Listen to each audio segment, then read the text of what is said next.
workshop on overcoming the fear of failure. I'll wander around a little bit, but I'll try to stay near where the sound is good. Let me know if you can't hear. So, overcoming the fear of failure, this is something that most of us don't realize we're dealing with because it is so unconscious. And we're going to dive into that a little bit today so that we can hopefully help you unlock some thinking. So I'm going to do this in 3 parts. I'm going to really try to keep to time. I'm not going to lie, you're going to be late. It's just not going to try around the best of time. Just interesting round, I swear. So we're going to do this in 3 sections. We're going to look at trying to normalize failure a little bit, and then we're going to examine fear and exactly what that means for us humans. And then I'm going to try and give you some tools for how we can overcome the fear of failure when we do realize that we're living a little bit imprisoned by it. So, great place to start with a beautiful philosopher that we suffer more in imagination than in reality, which couldn't be more true. And so I think what we know then from this is that this is Seneca, right? This is Greek philosophy. So what we know is this is a tale as old as time. This is just the nature of being a human being for a start. So let's dive straight into normalizing failure. So first of all, I'm Alice. You might know me or remember me from Social Bite a little bit more if you are of that era. When I go into universities these days, I kind of have to tell students that once George Clooney came to Scotland and I was involved, I find with my age group and up, that's a little bit more known in Scotland. So this is sort of what my career looked like from the outside for people. It was a lot of celebrity endorsements and certainly supporting the homeless community, which is what Social Bite was all about. Here I am shaking President Clinton's hand and making that face for the first time. Caught on camera forever. But we started getting all of these accolades and awards, and I was able to give a TEDx talk when I was 25, and the dissociation was real because I was kind of there doing it and thinking at the time, I'm peaking too early. Where do I go after this? Honorary doctorate degrees, which is ironic because I didn't actually graduate from university, but now I have 3 degrees. So that's Dr. Thompson to all of you lot. Now I get to work in coaching, which is something that I'm really passionate about. I'm also working to qualify as a therapist, so that I can do a more sort of holistic healing and transformation journey, which those words are so cringe these days, aren't they? They're so overused, but what can you do? I'm obsessed with it. So this is what it looks like from the outside. And so I've got certain successes in my success bucket here. I've got helping people who were homeless throughout my 20s, working with that organisation, and then being photographed with celebrities, which let's say that's what everyone's interested in. And then nowadays running a successful coaching business. So here is what my life looks like to anyone who doesn't make it into a room to do a workshop or a talk with me. But in the spirit of normalizing failure, let me just show you a picture of my face following a panic attack hours before the ITV Pride Britain Awards, and let you know that I am the poster girl for failure. I didn't leave my house for 6 months during a mental breakdown. This was between George Clooney and Leonardo DiCaprio visiting. And so I did full Britney, which is where you either bleach your hair white blonde or you shave it off. Luckily I went for the white blonde option. And just didn't leave the house and had panic attacks. And so, when we're talking about trying to make a success out of our lives, this is not what we picture, and this is not the picture that we see of each other. So let me just come straight out the gate and say, making you all play this game with me, so then we're going to be talking about failures. So let me just tell you some of the failures that we don't see that are behind some of these successes. So helping homeless people sounds really good, it looks really good. Certainly at 25 I was getting a lot of pats on the backs for it. But realistically that meant that actually money was being stolen from our cafes, and we didn't know why or how we were losing a whole day's worth of takings from the safe at night. Turns out if you don't understand working with complex needs and vulnerable communities like the homeless, then you may well end up hiring people who have drug addictions and gambling addictions, and are dealing with some pretty difficult stuff themselves, hence why they are living a life where they are struggling. And also I was threatened with knives in the kitchen by people that we were hiring, and I actually am not so good with boundaries in my personal life. Professionally I'm pretty good, but personally, especially when I was 23 years old, we had just hired our first 2 ever homeless employees, and I had them come and live with me because that seemed like a good idea. They lived under a bridge, so I said, come and live with me. But it was actually a really meaningful experience. It was 6 months of the most sort of rapid learning that I ever did about these different layers of society that we have and how I'd been raised in a particular way, and that was not the way that these 2 boys who were 21 and 22 years old had been raised, having grown up in the care system and ending up on the streets by the time they were 16. So it was a really good experience having them live with me, but essentially what this means is that many months later, what transpired was one of the boys was undiagnosed with bipolar at the time, and so during a particular episode he was struggling with, he became annoyed at me. I wasn't even in the cafe at the time, it was just a fabrication that he was dealing with, and so he stole the knives from the kitchen and started running around like outside the cafes yelling that he was looking for me. I got a call from the manager that day saying, look, don't come to the cafe today, he's not doing so well. Unfortunately, what the manager didn't know is that because he had lived with me for 6 months, he knew how to get into my block without a key. So this was kind of, helping him. So it's great on the outside, and even in my TEDx talk, I talk about the journey of living with these 2 boys and what they taught me. But realistically, there was a lot of things that were being done wrong and measures that were not being taken that needed to be taken for my well-being. So yeah, I was terrified to leave my house that day. I actually did have to leave my house though, because when the poster came, I thought the mail coming through the letterbox was Pete coming through the door. And so I realised pretty quickly I can't sit here all day anxious, and so I did go and stay with a friend for a few days. Anyway, moving on, failures, let's keep talking about failures. So being photographed with celebrities, getting awards and accolades, I would say that all comes from an event called the Scottish Business Awards, which is a separate thing to Social Bite that I used to run with my co-founder of Social Bite, Josh. And that is where the success for Social Bite came from, with the celebrity endorsements.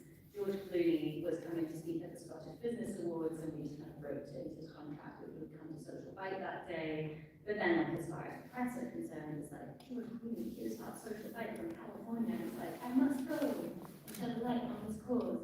And so this was really about making call after call after call, trying to generate viable activity for this event. And so I tried to sort of calculate how many failed sales calls I made, and this is, I was like 19, 20 at the time. Probably a good thing, so I don't know if I have the resilience to go through it all again now, but luckily I've built that resilience and that skill in myself. But 600 failed sales calls, I think, on average, probably what I was doing in order to get the success required for that event to run, which is what gave us so much attention at Social Bite. And I would argue that without the celebrity attention, I would not have the honorary doctorate degrees either. Panic attacks at award shows, as I've mentioned, those award ceremonies felt very, how do I describe it, just unfulfilling. We were, in London at red carpet events and stuff, but, I had gone from living with the 2 boys who were homeless, our first 2 boys that we hired and supported with Social Bite, and then I spent years sort of embedding myself in the homeless community and trying to fight for policy reform in housing, and then to kind of be at these events where you're with C and D-list celebrities and drinking champagne. It all just felt a bit gross to me. And that is just me, that's a me thing, but I was struggling with that. It felt like a ethical dilemma that weighed on me a little bit. So actually the time that I was, seemingly succeeding and doing so well in those photographs, I was really struggling. And yeah, I never graduated. I dropped out of uni at 19, and as it turns out, that was a really good thing for me, but it didn't feel like that at the time. It felt like a massive failure. And this successful coaching business, well, I also have to have meetings couple of years ago being brought in for a meeting with the CEO who felt I'd really let his team down. And this felt like a massive failure. I was like, maybe I can't make it on my own. Maybe I should have stayed at Social Bite. Maybe I don't have what it takes to be a successful professional. So these are some of my failures. I'm being, I hope you feel that I'm being super vulnerable by telling you what's going on behind the image of success, which I'm a coach as well, and I want people to think I'm successful because I want to pick up clients at all the events I go to. But I'm just being honest about my human nature. So with that, would you all please take out your phones and go to menti.com. If you look at the top of the slide, menti.com, and then you will be asked for a room code, and then you can guess what I'm going to need you to. I would like you all to think of a time where you have felt like you failed or you messed up. And then you can anonymously, you have the gift of anonymity, which I do not have here, but that also means that you can be a little bit daring, a little bit honest about when you really felt like you failed in life. Let's just get all that out on the table. Let me know if you're into any trouble, but check before it seems to work again.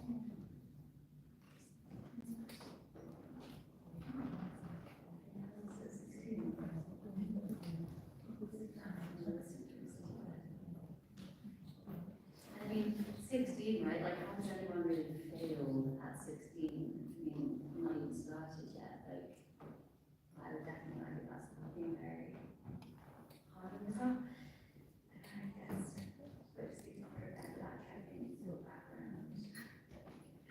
I don't know.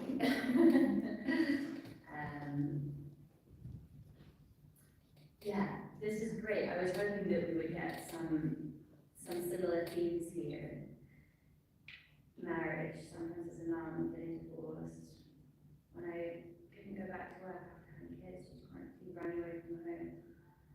Yeah, didn't start myself being made redundant. When launching new service with notifications. Yeah, perfect. Okay. So what we can see is that there are a bunch of real humans in the room with us. They're continuing to share these stories of being a human being and struggling and suffering and feeling like we are a failure when actually we're coming up against things that we can see here. This is what, yeah, are really normal things. I mean, how many times do we have down here a marriage breaking down and people are carrying that around as a personal failure? Just this is dangerous for me to do it. Quick show of hands here. Who has met someone who has had a failed marriage and thought that they were a failure? Put your hand up. Oh, so this might be where some of this is coming from, because if we believe this about ourselves, if we have this high standard for ourselves, then maybe we apply it to others. But I saw a couple of hands. I would say the vast majority of people are certainly not thinking that way. So what we can see is that the idea of failing is terrifying, but we're all doing it and we're all living with it. Don't worry, we're going to come back to some of this, and we're going to make it feel a little bit better, but I feel like it's only fair if I'm sharing my failures that we'll get a little bit used to seeing what other people in the room are dealing with too. Because, of course, a beautiful quote from Confucius is, our greatest glory is not in never failing, but in rising every time we fail. So, yeah, and I did this workshop for everybody last week, and I thought I would give them like a slightly more current quote as well. So Vince Lombardi, which is an American football coach, says, it's not when you get knocked down, it's when you get back up, in case you prefer that slightly more sports analogy. So, it's dealing with that failure, right? That's what will be the true test of whether or not our life has meaning.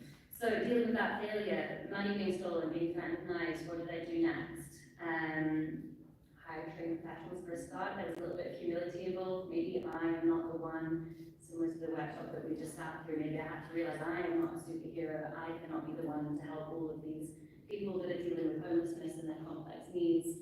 And maybe I ought to hire trained professionals and expand our support service. So that was an incredible way to move forward, and that unlocked a lot of social vice growth and social impact. And then the 600 failed sales calls, I mean, they were soul crashing at the time, but honestly, like, it got to the point that I sort of almost enjoyed them. I started working out statistically, like I had to make about 9 phone calls to get a yes. So every no, eventually I started going, great, have a great day. And then I would be like, great, now moving on to the next one, I'm getting closer to that yes. So I'd say, yeah, probably growth mindset, although I do think that, especially as a coach, I sort of live in the self-development world, and I feel like we can also get a little bit too growth mindset-y, so it's just enough of growth mindset without constantly feeling like you've got to evolve and change. It's okay just to be sometimes, and that was probably what I wasn't doing at Social Bite, and why mental breakdown number 3 had happened before I eventually left. I did therapy and a lot of coaching for the panic attacks I was experiencing. Therapy was awesome because it helped me feel strong enough to go back into the workplace. But coaching for me was the thing that gave me my sense of conviction and autonomy back, and I never felt that sense of liberation and freedom of choice. I was definitely living in like a mental prison of all of the have-tos when I was at Social Bite. So that was actually hugely transformational for me, which hence why I love it. Became a coach myself. So I trained and I continued to learn, especially from my mistakes. And then this last one, I really like this story because I felt like a successful business coach because I'd gotten out on my own and I was doing this new business and I was finding clients and it was all going really well. And then when I got my first corporate team, I was like, oh, it's really working. This team wants me to come in and lead their senior leadership team, and I'm really making it now. So when I got pulled in by the CEO for a meeting, I was like, oh, probably it's fine, positive mindset. And then I was devastated to learn that he felt really let down, that one of his team members had left our previous group coaching session and gone and dealt with the situation in a pretty crap way. So I felt really terrible about it. I barely slept that night. I also, off the back of barely sleeping and being extremely anxious about this meeting I had and sort of feeling quite scolded, and just the whole sort of walls of everything came tumbling down, where I really then had this self-doubt of, will I make it on my own, and can I really do this, and am I just a fraud, and all of that. So after spending an evening like that, sleeping for a couple of hours, waking up at 4 a.m., it was a strange nervous system reaction. I was very shaky about the whole thing. I decided, I know what I need to do. I need to get into nature with a good friend, take the dog, spend the day out in nature. That's what I'll do. So I text my friend at 6 a.m. Yeah, can I come and go? Let's go for work. Okay, great. By about 7:15, I'm outside our house, and I'm like, let's go. And then I drove into the gas mains because I was so tired and anxious and probably hadn't eaten enough, hadn't slept enough. So the failures really just kept stacking on top of each other. Isn't it interesting when that happens? Like one thing goes wrong and then the next thing goes wrong before you know it, you're a complete fucking failure. The judgment that we cast on ourselves is huge. So that was my situation with the CEO. But what I did is what all coaches and therapists have to do, is I took my ass to supervision and I talked through the problem so that I could learn from it. And funnily enough, what I learned from it was that I had failed, but not the way I thought I had. I hadn't set up the contracting quite as thoroughly as I needed to have it understood where my responsibilities ended and where the CEOs would begin. For example, if you are in a group coaching session and you are the CEO with your team, and the coach is coaching in a way that you don't approve of, then you should probably bring that up or discuss it with your team member before they go off and do something you don't want them to do, rather than kind of waiting for it to happen and then call it the coaching and not have a conversation directly with the team member about what could be done better or how it could be done differently. So I was sitting here in supervision going, the CEO, man, I deal with all of the senior leadership team, every single one of them come in and they tell me he's the problem. He doesn't communicate directly, he wants to be popular with everyone, so he ends up being popular with no one. He says this, but then he does another thing. So I was thinking to myself, so this is just another great example, like he seemed on board with the coaching session, it seemed to go great, but then he's not happy with how it got dealt with. And he's not had a conversation with the team member. He's brought me in as if I'm going to go and coach the person better. And my supervisor said, right, so he's not having direct communication, and that is a problem. And I was like, yes, it's holding everything up. And she was like, how do you expect him to have direct communication when you are not communicating that directly to him? I was like, my girl supervisor, and child, Jesus. And it became clear that, yeah, I hadn't sort of made clear what would be training and what would be my work, which is coaching. You know, this team needs to be training in HR policies. They have this whole handbook that they weren't looking at and they weren't using, so that's a separate issue. So we get back up on the horse, we learned the lesson. There was a failure there, it wasn't quite what I thought, but it was a really important lesson that I've been able to take forward.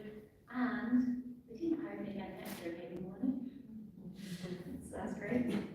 So failure is normal, it's a human part of life, and it leads us, you know, if we're willing to get back up on the horse again, then it leads us to greater successes. This is a photo of the homeless community outside of one of the social bike shops once the service expanded, because it wasn't all me trying to do everything and manage 100 employees and all of that on my own anymore. Now I have a support team that were able to run these events for the homeless community themselves, and the events flourished, and we were able to support more and more people.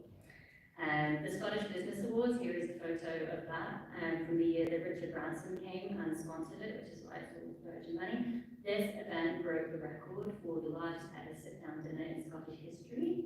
We overtook from some king from the 15th century who got all the plans together. So that was pretty cool. This is what 600 failed business schools look like. That's what that looks like. And so normalizing failure, I'd love to spend, I condensed this workshop from 3 hours to an hour, which is why I'm apologizing in advance about you being late to lunch. But I would love to deep dive into this further, but I feel like we're intelligent women and we get it. Failure is a normal part of life, it's about how we deal with it. So I wanted to just share a little truth, I think, about people that have not suffered through failure or have not struggled in life. Have you met them? There are a few of them around. They're insufferable. No empathy, no human well-roundedness to connect with. And it's funny because I was speaking with some lovely women before I came in today, that we spend our lives trying to hide the failure and the things that we're ashamed of from each other, and then we wonder why we don't feel connected to each other anymore. It's like we connect over these places where we're able to be a little bit vulnerable and say, hey, I'm struggling here. Right now. I told my client that it was something different and it's going to be fine.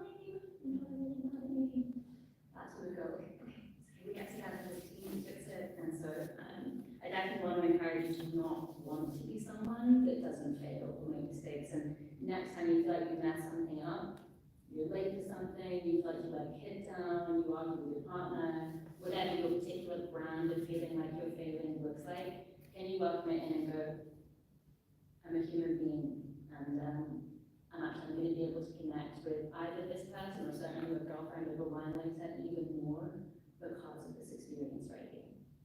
So, consider failure normalized in this room. We've heard some vulnerable stuff from the audience sharing about marriages, being homeless at 16, you know, not having a job when they graduated, and some of the stories I shared. So we know this is normal, but that doesn't make it any easier, right? So let's get into it. Let's examine fear. Like, what is really happening? Why are we afraid of failure?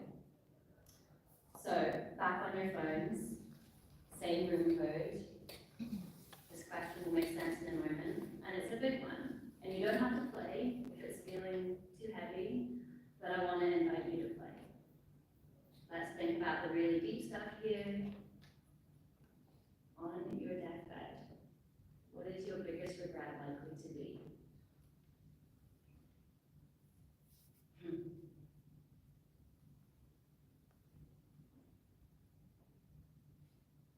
I think regrets is an interesting one because that's sort of where we're going with this.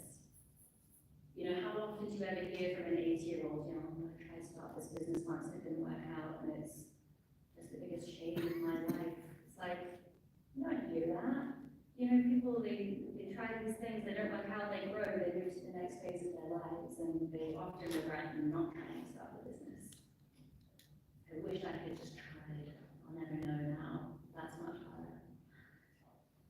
Not spending more time having fun experiences, worrying about little things too much, working too hard, big time, absolutely. Not spending enough time with those. I love that we have the tool, the workshop right before this one that was about time, because that is so true, that time is the most incredible gift that we have, and it's the thing that later in life we always seem to regret not using more wisely. A lot of these are about time, about not spending the time. And why do we not spend the time? Because we have to relax, we have to do all the other things that allow us to be agreeable. Not spending the time with all that and enjoying. Yeah, great, okay. So, you guys are not alone. There's this beautiful book by a woman called Ronnie Ware, who was a palliative nurse. So she worked with people in their last days or on their deathbeds. And after many, many years, she wrote this incredible book, The Top 5 Regrets of the Dying. And you can read it, it's a beautiful read, but I will give you the highlights. The top 5 regrets. I wish I'd had more courage to live a life true to myself, not the life others expected of me. So I've sort of summarized this as the fear of not fitting in and not disappointing others. I wish I hadn't worked so hard, the fear of being unsuccessful. I think that's a big one. You know, if I don't show up, if I don't do this thing, if I don't get the project out by Tuesday. And so we live our lives under that fear without realizing that that is what is running the show. We're not living with joy and purpose, we're living with fear and consequences. I wish I had the courage to express my feelings. The fear of vulnerability and rejection. I wish I had stayed in touch with friends. I feel like that might be the fear of vulnerability and rejection again there a little bit.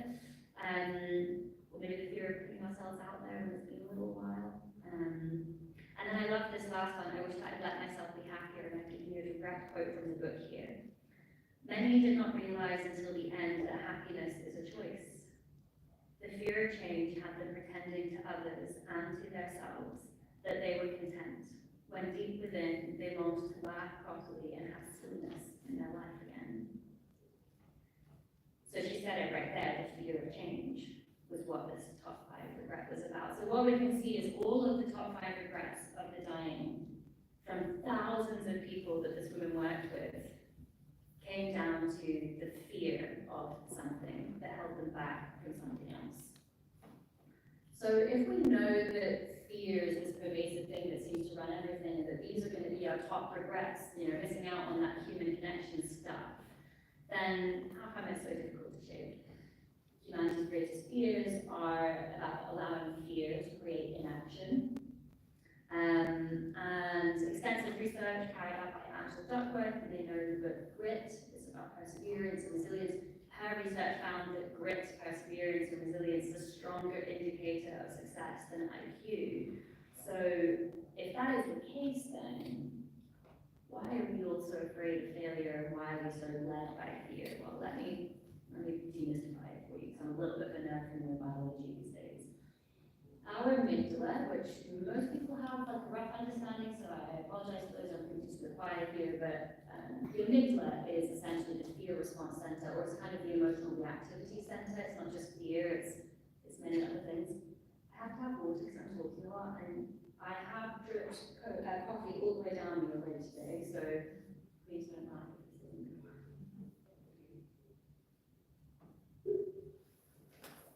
I think I need a different bottle because this is impossible to drink from. So, our amygdala is our fear response center. It's a little pink key-looking size thing here in the image, and it is actually the first port of call for all information in your brain. So everything you come across, every conversation, me doing this talk right now, the light beaming through your eyes, everything is being filtered through your amygdala. It's having a risk assessment done of it before the information is passed out to the rest of the brain. So I call it kind of the sieve to the brain. This is just the way everything functions. Your work, your kids, your relationships, crossing the road. Your amygdala is the thing that is running the show. We think that it's our prefrontal cortex, this lovely, healthy, rational, logical thinking brain out here. But the truth is that we are animals. We like to think that we're separate from nature, but we are not. We are human animals.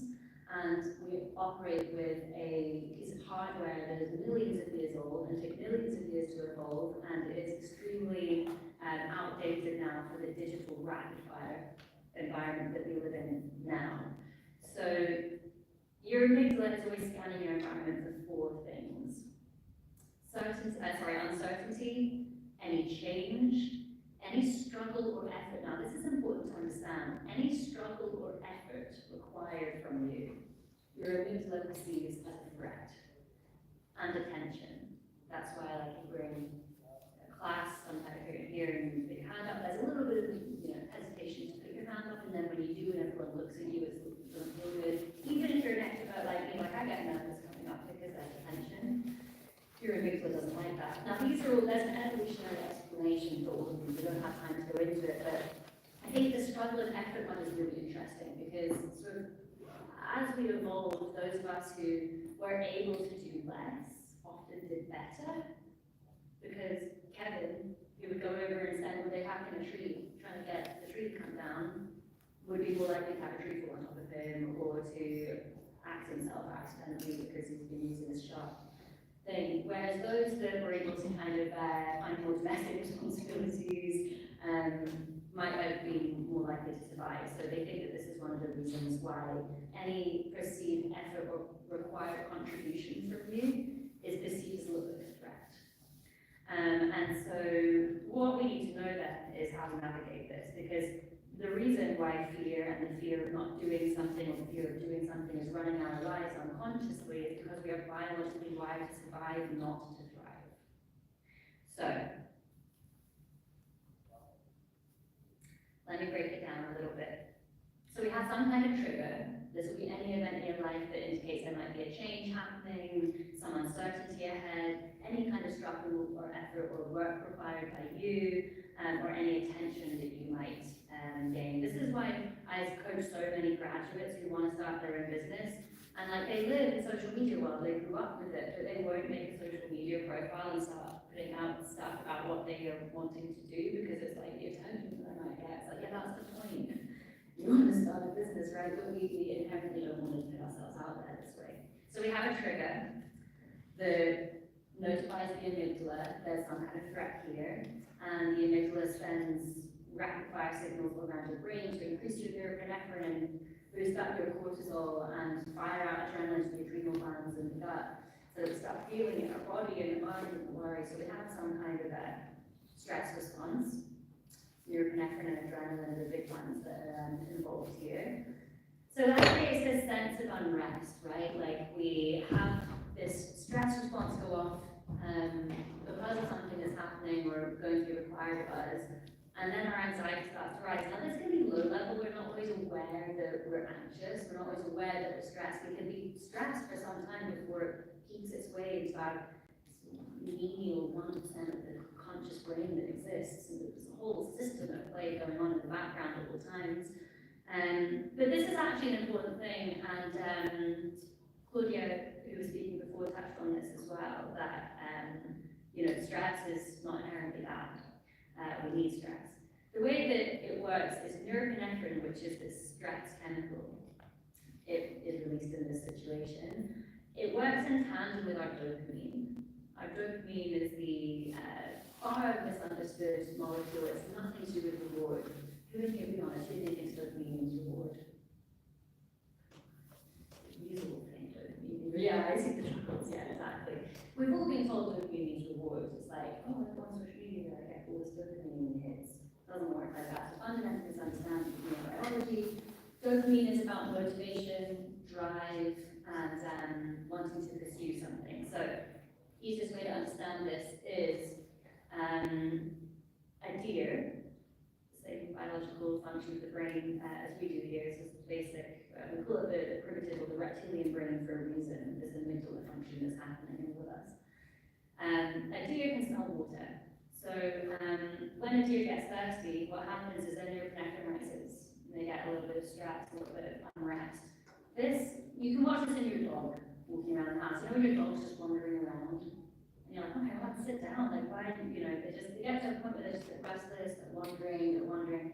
They don't have any sort of conscious awareness of what they're doing, but there's something happening in their biology which is creating enough unrest for them to move around. When a deer does this allows them to explore the territory and hopefully get a whiff of water. If they can smell some water, then they're going to get a little hit of dopamine. Dopamine doesn't mean, well done, you smelled water. Dopamine means, this seems like a trap, we should keep going down. Keep following this path, this is important to your survival. get a little bit of dopamine when the deer smells water. And then the deer might go, okay, I'm going to follow the smell of water, and it might find a trickle, a little stream in the mud. Oh, okay, level of hit dopamine, we're onto something here, keep following this. And then the deer might follow the stream up to the main water source and say, okay, now I can survive here for a few days. So dopamine works as this sort of map indicator. It lets you know you're on the right path, and it's keen to get going once you are on the right path. That's why social media, like, we get stuck on it. It doesn't feel good, we don't feel rewarded when we're scrolling. Like, we feel empty at the end of it, but there's something about it that makes us go more. So yeah, the stress response actually works in tandem with dopamine. It's a precursor to dopamine and to knowing that you're on the right track. So the stress response compels us to act, and it compels us to create action. This is important because norepinephrine and dopamine, they dance together like this. And if you want to understand how to have success in your life, trust me, you need to know a little bit about your brain chemistry. So what happens in most of our lives is this. We don't experience enough of the organic unrest to propel us into the right action, to get the dopamine reward / motivation to keep doing the right thing, because most of us feel the stress response, and naturally, none of us need to do this, but unconsciously, biologically, we find dopamine somewhere else. What's the first thing you guys do every morning? We find dopamine from another source, which messes with our natural drive, because now we're stuck back here with the stress response, but then a fake dopamine response that happens next. What that means is that we don't continue trying for the things that we really want, because it's easier for us to be satisfied with comfort. We're wired to survive, not to thrive. If we can get dopamine from somewhere else, we will. So, some important dopamine insights for you to know. Fake dopamine versus real dopamine. Now, I have cheap dopamine sometimes. I like scrolling, I like junk food, I like cocktails, so I'm not trying to say that we all have to be saints here, but knowledge is power. And what happens with this dopamine relationship in your brain is that when we engage in the cheap dopamine, the reason that it's different is that real dopamine, these things on the right, will create steadily rising dopamine. By the way, dopamine, you can call it a sense of purpose, satisfaction, fulfillment, joy. That's what dopamine is, it's all those things. And that's why it's been sort of mistyped as the reward molecule when it's more about motivation and drive. But when we engage in cheap dopamine, what happens is dopamine gets flooded in the brain. So we experience all this high dopamine and getting an instant funny reel on Instagram and then scrolling to the next one. And this releases this huge surge of dopamine. So what happens is the brain goes, oh my god, there's loads of dopamine here. Do you know what? Don't create any more dopamine for the rest of the day, we've got loads. So our system down-regulates the amount of dopamine that it will create for the rest of the day. Same with, drugs and alcohol. Loads of dopamine that night. Who's experienced anxiety? Yeah. You wake up and then say, what's happening? Quick food, lie in bed, binge Netflix. I just get some, what your body is doing is going dopamine. Where can I access quick dopamine again? And then we wonder how to feel. So, those are some important insights into dopamine. I don't think I have time to do the video that I really wanted to do. How late do you guys want to be for lunch? Like 5 minutes or 15 minutes? Honestly.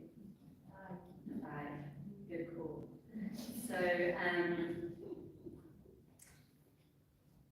what I can tell you is that Liz actually requires these 4 things of us. If you want to feel fulfilled, if you want to overcome the fear of failure, we actually need uncertainty, change, struggle, and attention. Because actually when we push through that barrier, through the norepinephrine, through the agitation of not having the dopamine, not knowing what to do about the thing, when we just sit with that for long enough, think of yourself then like a deer. At that point in your life, you're sort of metaphorically thrashing around, like, I don't know, I feel kind of agitated by something, this doesn't feel good, just be with it. It's so hard, but sometimes this is a necessary thing in life that gets us to the next point. And when we find the right path to move down next, we're going to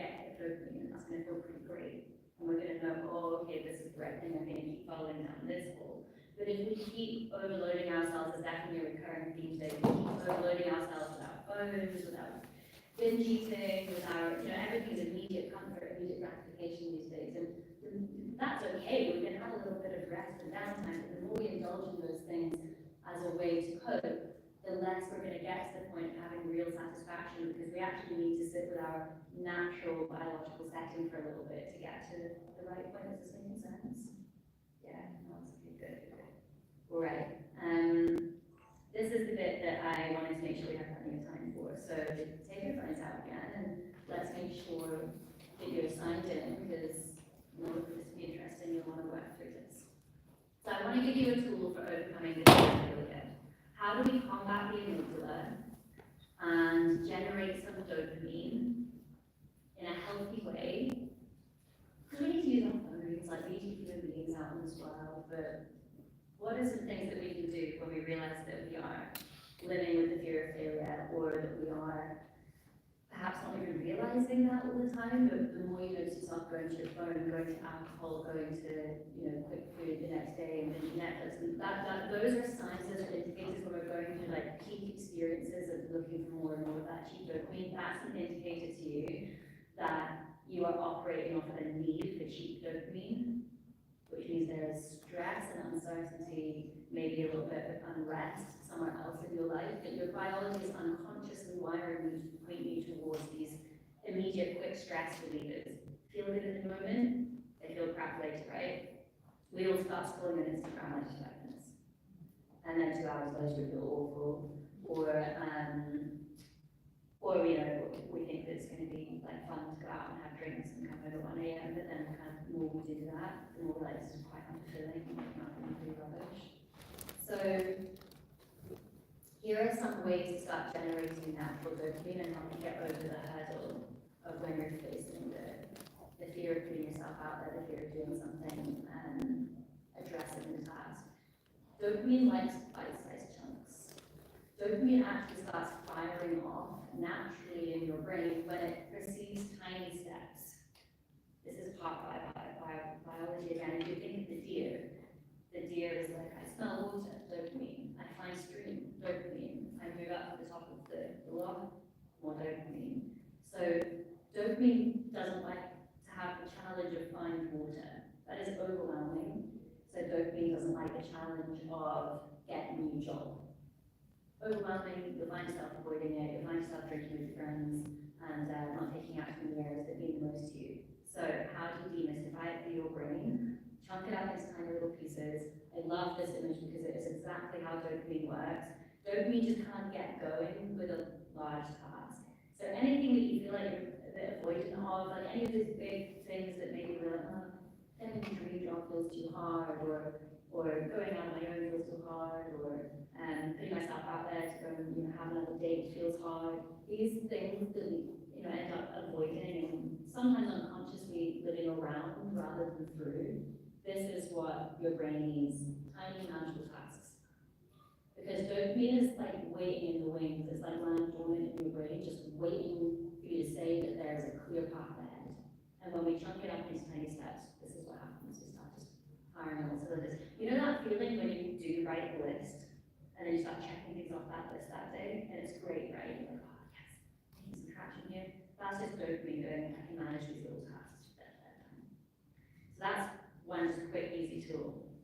But I want to take you through a fear setting exercise, because what we know is we're living from the amygdala, the fear response center, and what we want to do is we want to live from the prefrontal cortex, where we have all of our rational, logical thinking. So let's start giving the brain some exercises to help it move through the prefrontal cortex process rather than this emotional reactive center. This is what the first step looks like of this exercise. First of all, we're going to define the fear, and then we're going to think about what preventative action can help that fear to not be realized. And we're going to talk about repair. So, first things first, on your phones, have a little think. What's something you're avoiding? What's a fear you have? Or maybe it's something that you want, but you haven't taken action on it. Because it's like, well, I probably couldn't get that job, or I probably wouldn't be paid that much. all the stories we tell ourselves. Fear of making money, big one, absolutely. Getting my business up and running, absolutely, totally with you. These are absolute amygdala red warning signs when you're the financial failure, running regularly. Oh my god, this one's brilliant. You can try it out. Do a tiny bit. Do something that, give yourself a task for something like that that is so measurable. Running regularly, give yourself a task like a really stupid small length to run and do that every day because your dopamine just goes, I'll do it. 100 meters fine. 100 meters at the house and back, great. I'll just do that every day. What this does is it allows you to have habit stacking as well because your brain likes habitual routine. It actually creates different pathways in your brain for habits which are easier to access. So if you did 100 meters of running every day and that was just, I have to do that every day for maybe a month, you would actually create use of your brain that would mean it'd be a lot easier when you start wanting to do the running that you really want to do. It's part of your habitual nature by then, so that's just a little sidebar. Anyway, okay, brilliant. We have a bunch of fears, you know what yours is, you can see what other people are dealing with here. We had some at the beginning of the talk as well. We can use some of those as well to move through this process. Let's first of all say we've identified it, we've given it words. This is also a fundamental thing for your brain, actually finding the word to articulate your feeling, your fear. They've done brain scans where they have actually found people, when they give the word, the label to the feeling or the experience that they're dealing with, the stress response decreases, which is great because then we can think a bit clearer. And I should also say dopamine, what we want to get dopamine working for isn't just a sense of progress and satisfaction. Dopamine actually pushes the neurokinetics back down. So if you want to manage your stress, you want more dopamine. So, okay, we know what the fears are that we're dealing with. Preventative action. So, being that that is your fear, now let's think about what action you can take to prevent that fear from becoming a reality. If you were going to tackle this thing, what is something that one could do? And I think sometimes it's easier to depersonalize it, to say, okay, well, you know, what would anyone do? If this was my friend, what advice would I give them to sort of damage control before they step ahead? So have a little think about what action could I take to stop the fear from being realized. Baby says yes. Great. Making steps down. It's out there, exactly like little magical steps. These are great ones. More information about things. Where are you exactly like? Face the monster straight in the face and you find it's not scary. We've all seen Alien, right? And we've got rubbish after you saw the Alien. We'll do a training course. So now we're in the prefrontal cortex. Now we're not in emotional reactivity. We're in, okay, well, what would someone do? What is a thing that I could do that would make the fear less likely to become a reality, a little bit less scary?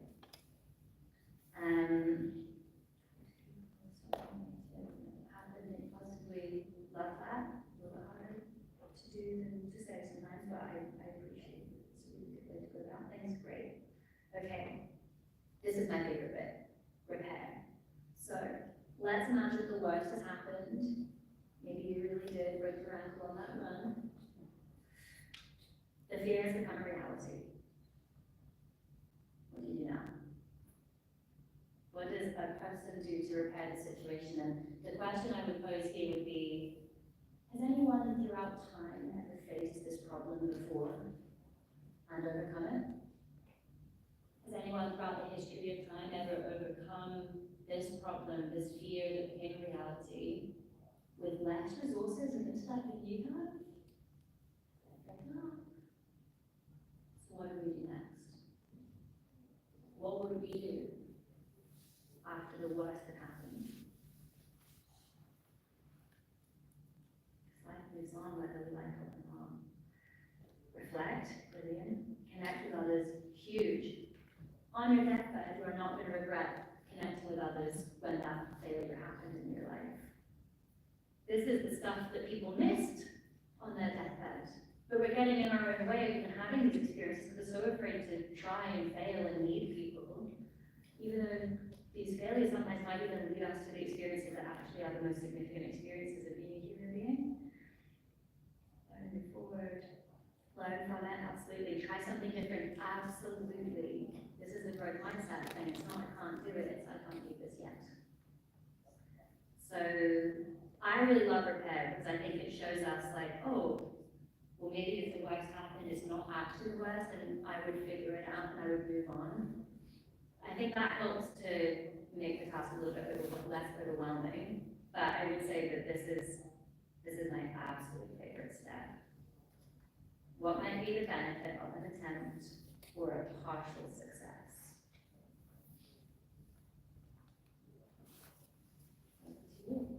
What might be the benefit of an attempt or a partial success? So what this is doing is this is also now allowing your prefrontal cortex to work through what the joy would be, what the carrot would be rather than the stick. Because the stick will run your life if we're not attuned to it. Biologically, we're wired to be driven by the stick, but we need a carrot as well. We want to enjoy the journey of being a human being, of being alive, or something should be enjoyable. And this starts to get us into like, well, what would be the good things about taking action on this fear that I'm facing? Feeling a step closer, experience gain, confidence, learning, feeling better, feeling accomplished and independent, and doing what I love, fulfillment. You'll get stronger and bounce back, bigger and better, learning opportunities.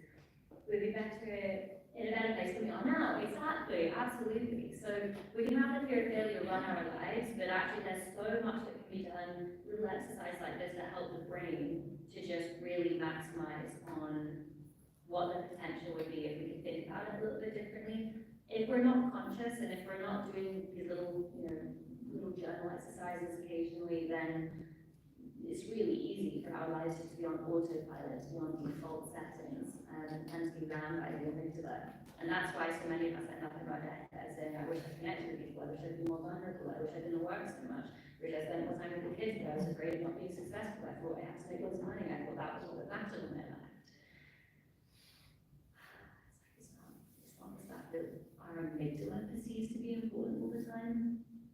A lot of the time the prefrontal cortex would have a different opinion about it if it was given a minute to think about it, right?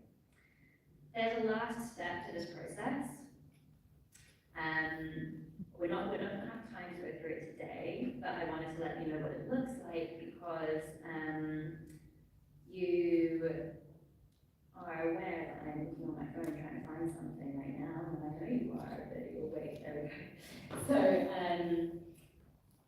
yeah, this step is interesting, and I do give you a QR code in a minute so you can access this PDF. You don't have to email it or anything, you just have it for free off my website in a minute, so don't worry, you can access this later, but just to let you know what this final step is about, it's about leveraging your amygdala to be on your side rather than against you. So this is about what would the cost of inaction be for you, emotionally, physically, and financially. Now, if you are really trying to create a sense of motivation and overcome this fear of failure that you have and take action on the thing, what I would recommend for this step 3 of this exercise would be to really make it dramatic. Like, what's the worst thing that can happen if I don't take action? What is the worst? And really write that down, 6 months, a year, 3 years. How am I going to feel about the person I am? This is an important piece of the puzzle because we've used the prefrontal cortex, we started thinking a little bit more clearly, we've given ourselves a carrot of what could be good about trying even if we did fail a little bit on the way. Now we want to leverage the amygdala, which is really where the motivational circuitry is, and say, and if I don't, actually there's some real dangers to be aware of there too. Because the amygdala will always respond to immediate gratification of what is immediately in front of you, unless you give it something else to stew on. So really allowing yourself to go big with this stuff, like what really would be the worst. That can help to create the momentum into action that we're looking for.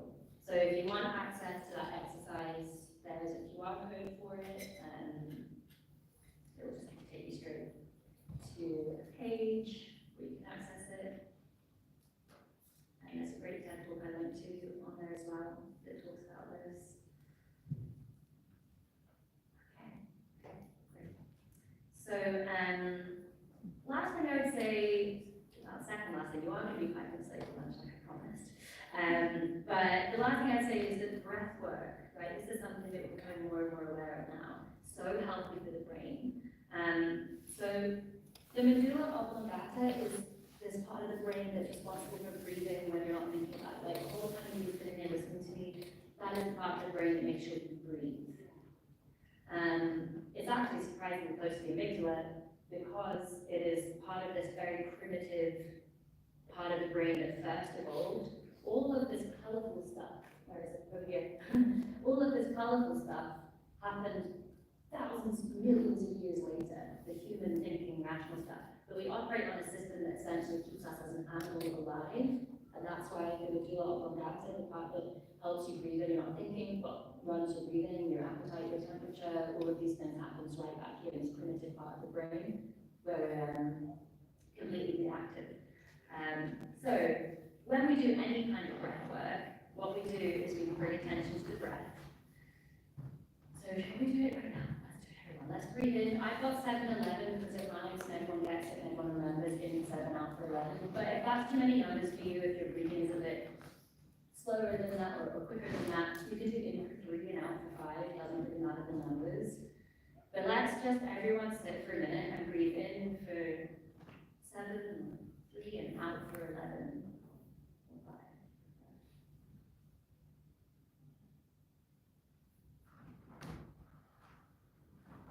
What you're doing when you do this is you are moving the activity of your brain to your motor cortex and your somatosensory cortex.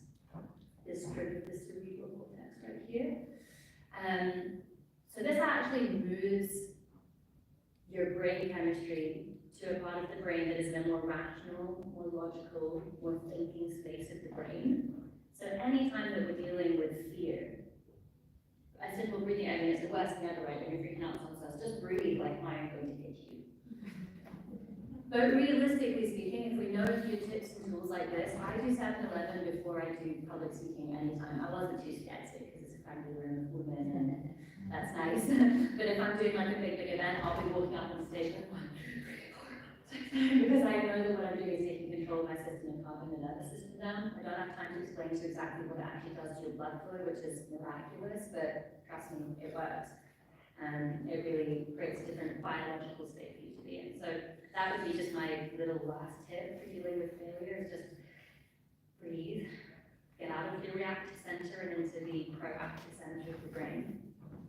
And I think any of us that love Brené Brown, I feel like that'll be a lot of women in this room, will have been reminded of this beautiful piece of writing in the last years, but I wanted to read it again because I think we could all use it. It is called Man in the Arena.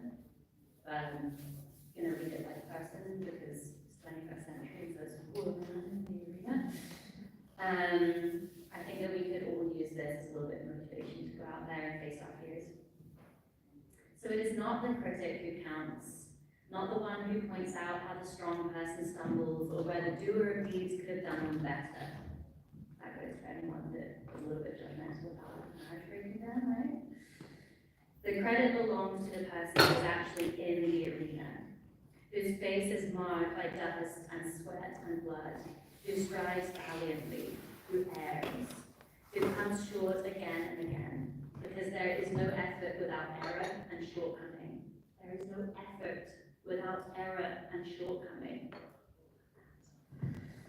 But who does actually strive to do the deeds, who knows great enthusiasms, the great devotions, who spends himself in a worthy cause, who at the best knows in the end the triumph of high achievement, and who at the worst, if they fail, at least fails while daring greatly, so that their place shall never be with those cold and timid souls who know neither victory nor defeat. So I would say, go out there and don't be a cold and timid soul who knows neither victory nor defeat. Go out there and get in the arena and get your face covered in blood and sweat and dust and tears. Because that is how you're going to let your dopamine in, and that is how you're going to face your fears, and that is how you're going to live a life